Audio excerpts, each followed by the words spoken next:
Hi everyone, welcome to RK tutorial. Friends, ఈరోజు క్లాస్లో digital assistant model paper 5ని discuss చేసుకుందాం. ఫ్రెండ్స్, ఇంతవరకు 4 మోడల్ పేపర్స్ అందించడం జరిగింది. అన్నీ కూడా ప్లేలిస్ట్లో ఉన్నాయి. కావాల్సిన వాళ్ళు ప్లేలిస్ట్లో చెక్ చేసుకోండి. అండ్ ఫ్రెండ్స్, ఇంతవరకు మా ఛానల్ని సబ్స్క్రైబ్ చేసుకోకుండా చూస్తున్న వాళ్ళు ఎవరైనా ఉన్నట్లయితే వెంటనే సబ్స్క్రైబ్ చేసుకోండి. మీకు ఉపయోగపడే అన్ని సబ్జెక్ట్స్ నాలెడ్జ్ అందించడం జరుగుతుంది. అండ్ మీ ఫ్రెండ్స్కి కూడా షేర్ చేసి వాళ్ళని ఇన్వైట్ చేయండి. అండ్ ఫ్రెండ్స్, మీకు ఆన్లైన్ ఎగ్జామ్ కనుక రాయాలి అనుకున్నట్లయితే మా యొక్క వెబ్సైట్లో జనరల్ స్టడీస్ లేదా జనరల్ నాలెడ్జ్ టాపిక్ పైన ఆన్లైన్ ఎగ్జామ్ అనేది ఫ్రీగా కండక్ట్ చేయడం జరుగుతుంది. సో ఇంకా తెలియని వాళ్ళు ఎవరైనా ఉన్నట్లయితే డిస్క్రిప్షన్లో లింక్ ఉంటుంది, మీరు చూసి క్లిక్ చేసి ఆ యొక్క లింక్ మీద క్లిక్ చేయగానే మీకు ఎగ్జామ్ అనేది ఓపెన్ అవుతుంది. సో వెబ్సైట్ వచ్చేసి www.shineindiarktutorial.com.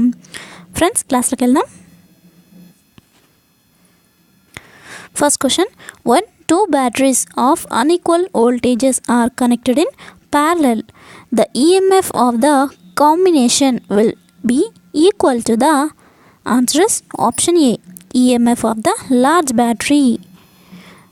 EMF of the large battery ఎందుకు అంటే మనకి 2 బ్యాటరీస్ అన్ఈక్వల్ వోల్టేజెస్ ఉన్నప్పుడు ప్యారలల్గా కనెక్ట్ చేసినప్పుడు అది కరెక్ట్గా వర్క్ అవ్వదు. సో కేవీఎల్ ఈక్వేషన్ అనేది అంటే కిర్చాఫ్స్ వోల్టేజ్ లా అనేది మనకి సాటిస్ఫై అవ్వదు. సో 2 బ్యాటరీస్ ఈక్వల్ వోల్టేజెస్ ఉన్నప్పుడు మాత్రమే అవి ప్యారలల్లో కనెక్ట్ చేయడానికి వీలుంటుంది.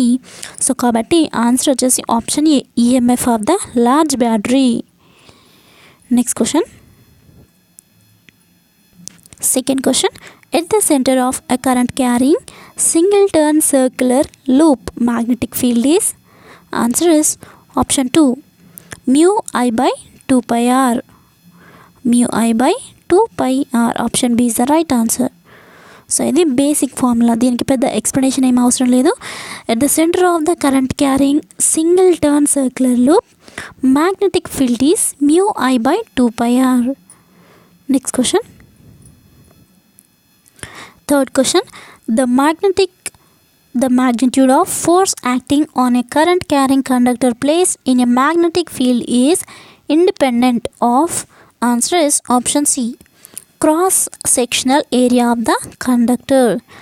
So cross sectional area of the conductor, the magnetic force acting on a current carrying conductor placed in a magnetic field is directly proportional to BIL. So ఇది మీకు అందరికీ తెలిసిందే. B అంటే మ్యాగ్నెటిక్ ఫీల్డ్, L అంటే length, I అంటే current, BIL.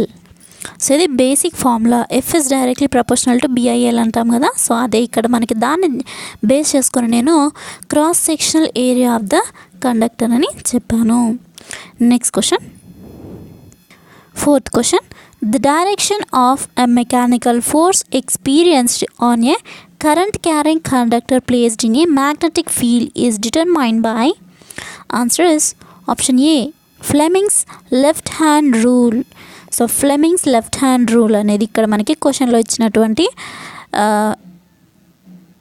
క్వశ్చన్కి answer. The direction of the mechanical force experienced on a current carrying conductor placed in a magnetic field is determined by the Fleming's left hand rule. So Fleming's left hand rule ఉంటుంది, Fleming's right hand rule ఉంటుంది.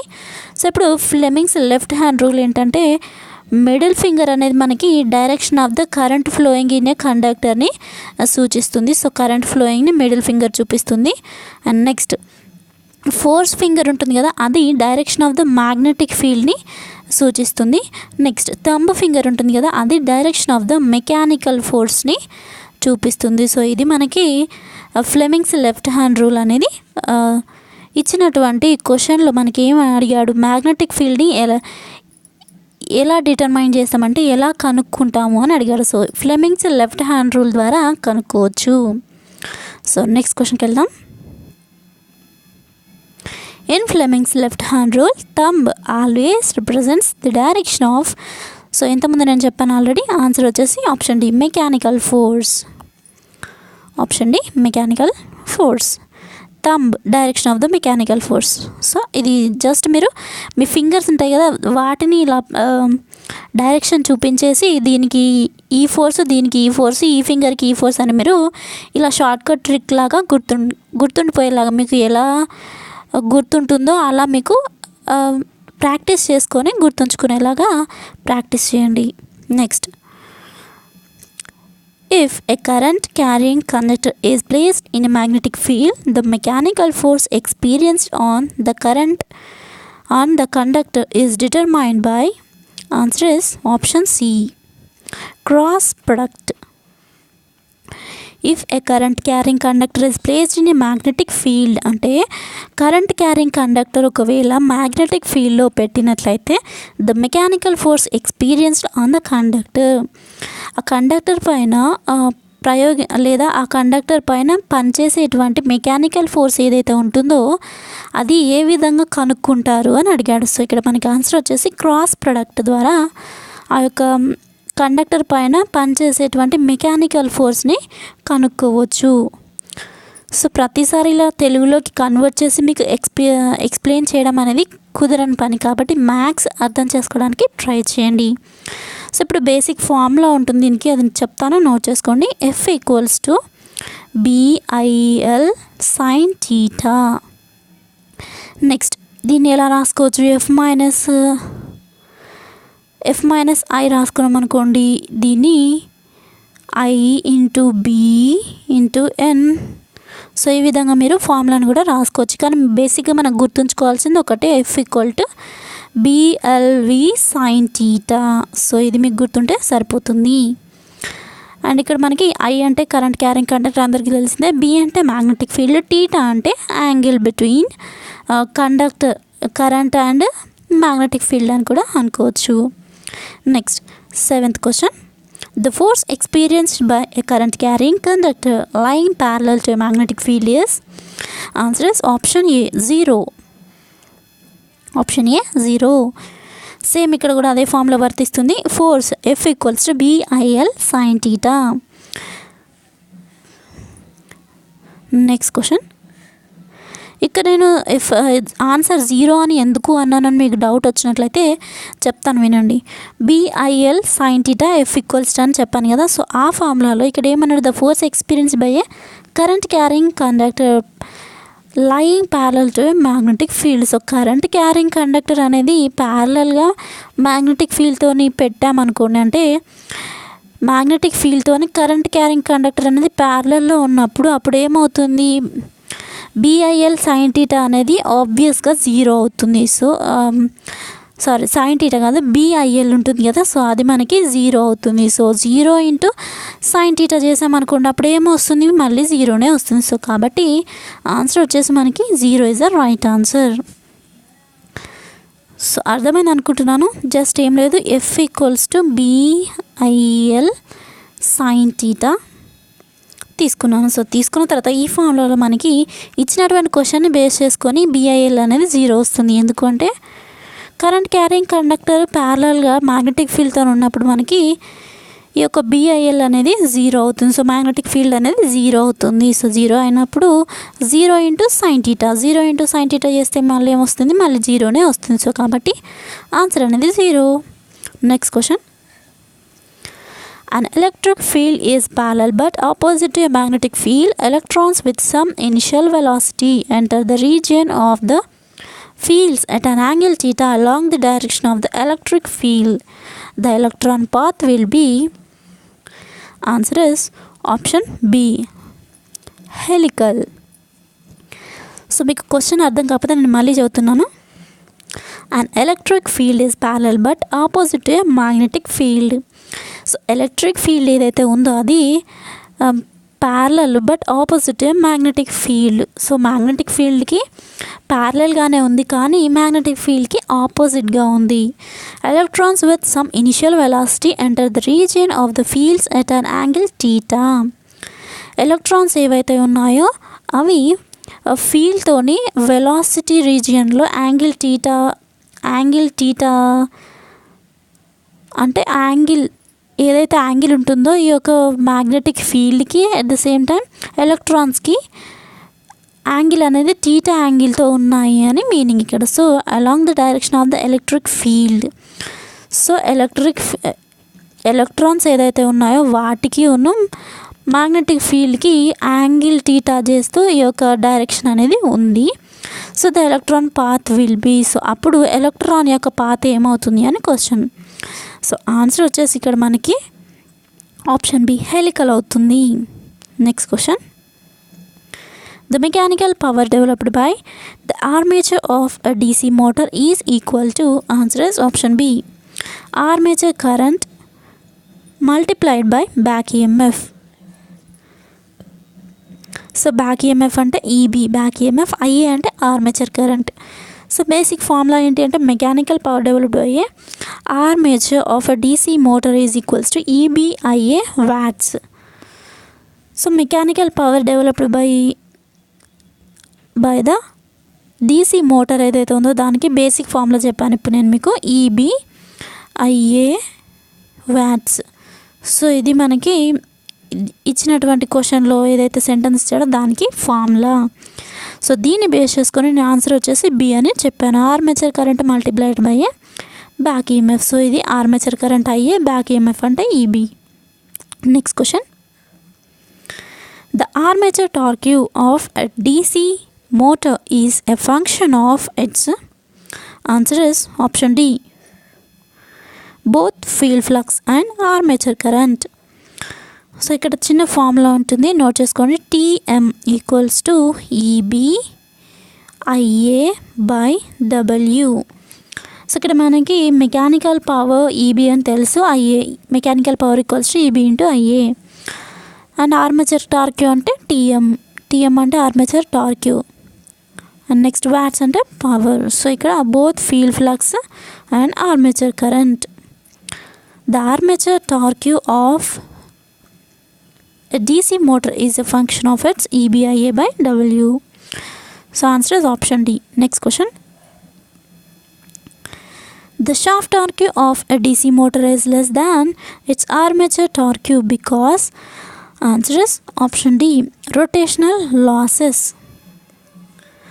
The shaft torque of a DC motor is less than its armature torque because of its rotational losses. So rotational losses వల్ల armature torque అనేది shaft torque కంటే తక్కువ ఉంటుంది DC మోటార్లో. So next question, under constant load condition the speed of a DC motor is affected by, answer is option A field flux alone. Under constant load condition, the speed of a DC motor is affected by field flux alone. Next question, if the load on a DC shunt motor is increased, its speed decreases primarily due to, answer is option B, decrease in back EMF. If the load on a DC shunt motor is increased, అంటే shunt motor యొక్క load ఉంటుంది కదా అది increase చేస్తే its speed decreases primarily due to, అంటే load అనేది increase చేస్తే speed అనేది డిక్రీజ్ అవుతుంది. ఎందుకు అవుతుంది అంటే due to the decrease of back EMF. So load అనేది మనం ఇంక్రీజ్ చేసినప్పుడు బ్యాక్ ఈఎంఎఫ్ అనేది డిక్రీజ్ అవుతుంది. సో కాబట్టి స్పీడ్ అనేది కూడా ఆటోమేటిక్గా డిక్రీజ్ అవుతుంది. Next question, if the load current and flux of a DC motor are held constant and voltage applied across its armature is increased by 10%, its speed will, answer is option C, increased by about 10%. Increased about 10%. If the load constant and flux of a DC motor are held constant, అంటే load current and field flux ఉంటుంది కదా so అవి కాన్స్టాంట్గా ఉంచి voltage అనేది armature దగ్గర మనం apply చేసినట్లయితే ఆ అప్లై చేసినటువంటి వోల్టేజ్ 10% ఇంక్రీజ్ చేసినట్లయితే దాని స్పీడ్ ఏమవుతుంది అని క్వశ్చన్. సో ఆటోమేటిక్గా స్పీడ్ అనేది కూడా ఇంక్రీజెస్ అబౌట్ 10%. సో ఇక్కడ మనకి 10% అనేది ఆర్మేచర్ దగ్గర వోల్టేజ్ అనేది మనం 10% ఇంక్రీజ్ చేసినప్పుడు ఆటోమేటిక్గా స్పీడ్ కూడా 10% అనేది ఇంక్రీజ్ అవుతుంది. Next question, if the field circuit of a loaded shunt motor is suddenly opened, answer is option C, its speed becomes dangerously high. అంటే if the field circuit of a loaded shunt motor is suddenly opened అంటే if its speed becomes dangerous అంటే ఇప్పుడు ఏదైతే మనకి shunt motor ఉంటుందో అందులో field circuit సడన్గా open అయింది అనుకున్నప్పుడు ఏమవుతుంది అంటే స్పీడ్ అనేది డేంజరస్గా హై లెవెల్లోకి వెళ్ళిపోతుంది. సో పీక్స్ మనకి లిమిట్లో ఉన్నటువంటి స్పీడ్ లిమిట్ కంటే ఎక్కువ స్పీడ్ అనేది అవుతుంది. సో అది మోటార్ అనేది డ్యామేజ్ అవ్వడానికి కూడా కాజ్ అవుతుంది. సో ఫ్రెండ్స్ నెక్స్ట్ క్వశ్చన్కి వెళ్దాం. If the pole flux of a DC motor approaches zero, its speed will, answer is option B, approach infinity. If the pole flux of a DC motor approaches zero, its speed will be approach infinity. Next question. పెద్దగా explanation అవసరం లేని వాటికి నేను explanation ఇవ్వట్లేదు. So maths అర్థం చేసుకోవడానికి try చేయండి. Next, in power transformers breath is used to, answer is option A, extract moisture from the air. Power ట్రాన్స్ఫార్మర్లో బ్రీతర్ ఎందుకు యూజ్ చేస్తామంటే మాయిశ్చర్ అనేది ఎయిర్ నుండి ఎక్స్ట్రాక్ట్ చేయడానికి ఈ యొక్క బ్రీతర్ని యూజ్ చేయడం జరుగుతుంది. Next question.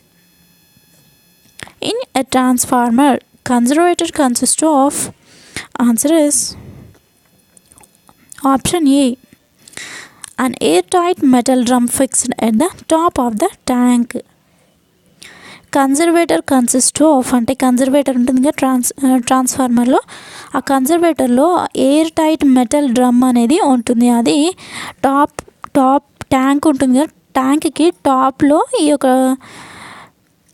Air tight metal అనేది ఫిక్స్ చేసి ఉంటుంది. Next question. In a transformer the resistance between its primary and secondary should be, answer is option B, infinite.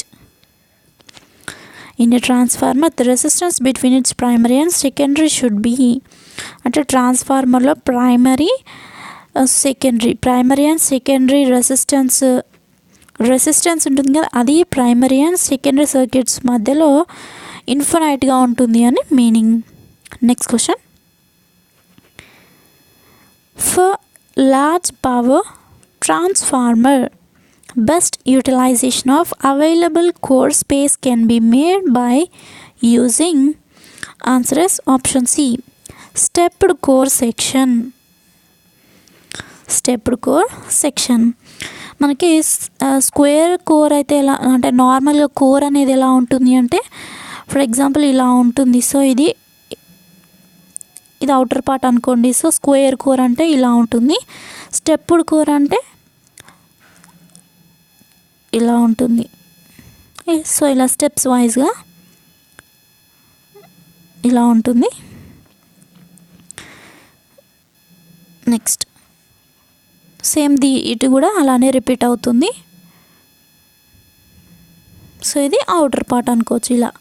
So ఇలా స్టెప్డ్ కోర్ అనేది ఉంటుంది.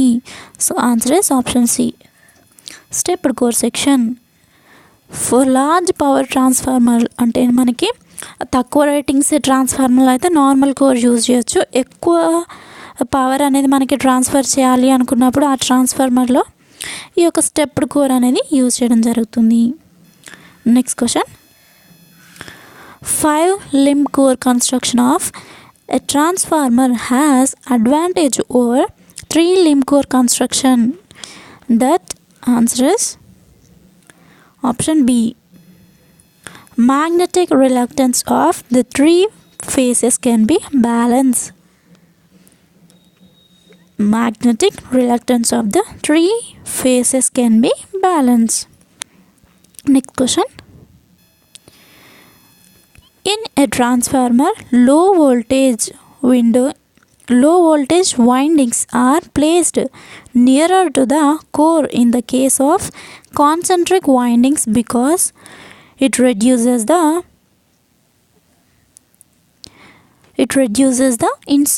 insulation requirement.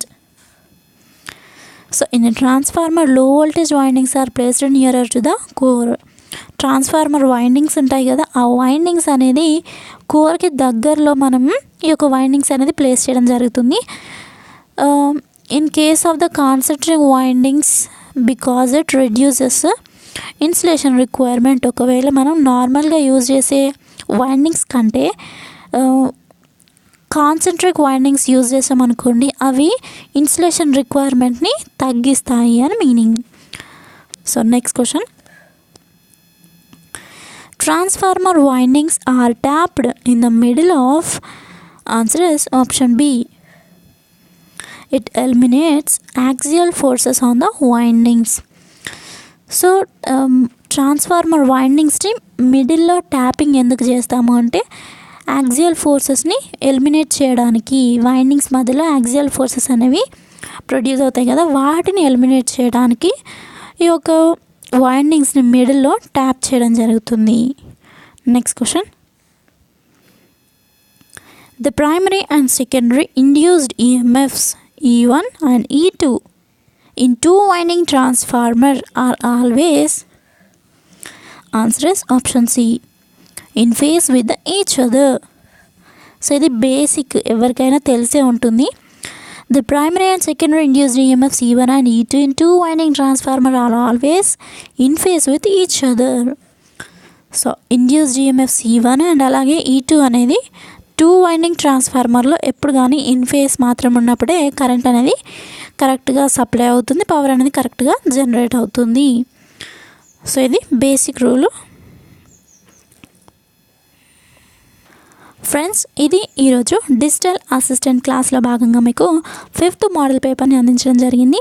ఫ్రెండ్స్, నేను maths అన్నీ translate చేస్తూ తెలుగులోకి చెప్పడం ఎక్స్ప్లెయిన్ చేయట్లేదు, ఎందుకంటే వేటికి మాత్రం అవసరం వాటికి మాత్రమే నేను తెలుగులో ఎక్స్ప్లెయిన్ చేస్తూ అందిస్తున్నాను. సో కాబట్టి మీరు కూడా మ్యాథ్స్ అర్థం చేసుకోవడానికి ట్రై చేయండి, ఎందుకంటే తెలుగు మీడియం వాళ్ళకి కూడా బేసిక్ నాలెడ్జ్, బేసిక్ ఇంగ్లీష్ అనేది వచ్చి ఉంటుంది. సో ఇంగ్లీష్ పైన బేసిక్ నాలెడ్జ్ ఉంటుంది కాబట్టి వాళ్ళు కూడా అర్థం చేసుకోగలరు అని నేను నమ్ముతున్నాను. సో కాబట్టి మ్యాథ్స్ ఏవైతే అర్థం కాకుండా ఉంటాయో వాటిని నేను తెలుగులో ఎక్స్ప్లెయిన్ చేయడానికి ట్రై చేస్తున్నాను.